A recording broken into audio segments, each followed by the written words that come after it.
তারপর আল্লাহ আল্লাহ আল্লাহ আল্লাহ করেন, আল্লাহু আকবার।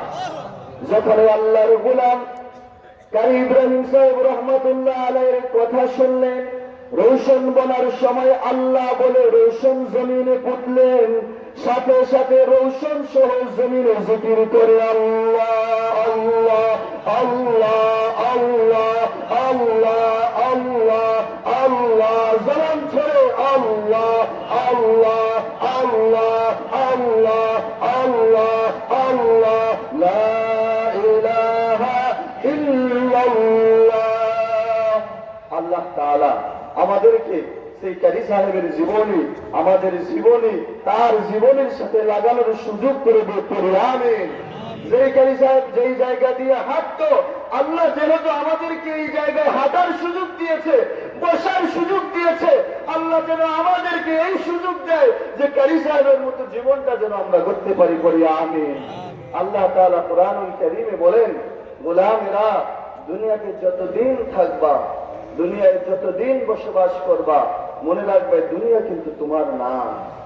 এই দুনিয়া তোমার মতো বহু লোককে লালন পালন করেছে, আবার তোমার মতো বহু লোক চলে গেছে। যতদিন জমিনে থাকবা, যতদিন জমিনে তোমার সময় থাকবে, তুমি গোলামি করবে একজনের। তিনি কে? বলেন তিনি কে? হুকুম হবে কার? জীবন হবে কার? মরণ হবে কার জন্য?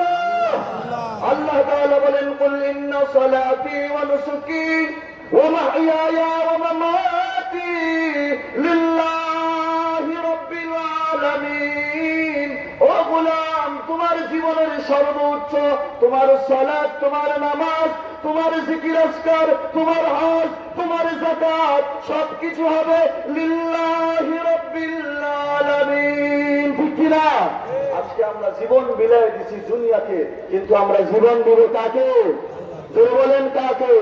আল্লাহ তাআলা আমাদেরকে, আমাদের এই জীবনকে আল্লাহর পথে দেওয়ার সুযোগ করে দিন, করি আমিন।